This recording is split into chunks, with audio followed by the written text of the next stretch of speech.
पड़ी। हाँ, जय सिया राम जय सिया राम जय सिया राम जय जय सिया राम जय सिया राम जय सिया राम जय सिया राम जय जय सिया राम।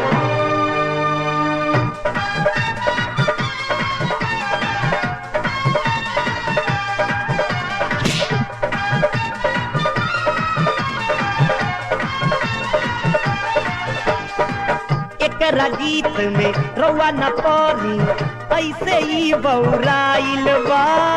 कवि ने गीतिया तो हर का है आज मिजाज गरमाइल बा। नमन बे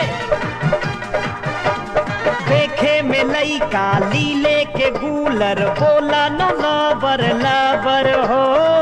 नीली मौजा तोहरा सुन के कलकनी का खबर हो। चली रउआ पढ़ी रिक्शा पे चढ़ी ए जी चली रउआ पढ़ी रिक्शा पे चढ़ी ना तो करा दी ईशाम।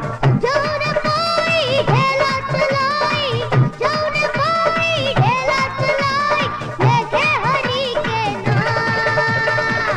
मिली त मिली ना त जय सिया राम है मिली त मिली ना त जय सिया राम मिली त मिली ना त जय सिया राम।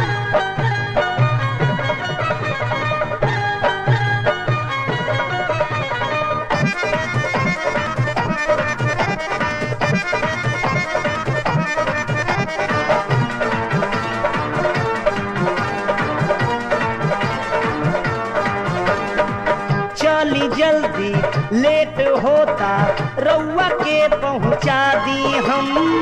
रुकन धुइए लाइन बचलवा उहो गा के सुना दी हम। एकदम लइका के पूछे हवे कारे जो नहाए भइल टाइम अब तो राइस स्कूल के। मारे बिना गा जायब न पड़े आज कहे सब फूल के। हवा हमार बाबू मान जा होखा ना बेकाबू। हवा हमार बाबू होखा ना बेकाबू देखता लोगवा तमाम।